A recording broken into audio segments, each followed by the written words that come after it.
Magandang buhay sa lahat. Sa wakas, may update muli sa King of the Hill. JV Hill, kapatid na panganay ni Enrique Hill, nag-shared ng ganap kay Kay nito.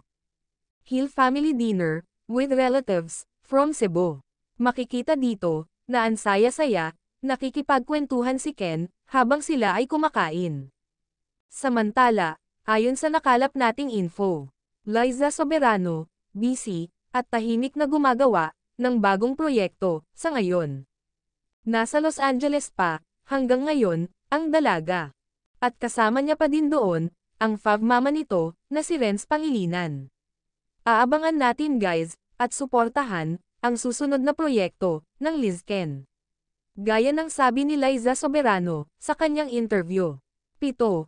Ang nakalinya nitong, ginagawang proyekto, ngayong 2024. Iba pa dyan, ang ine-endorso nito. At ganun din, si Enrique Hill, may nakalinya din siyang proyektong ginagawa. More TV photos, Liz Ken fans. Salamat sa walang sawang suporta guys.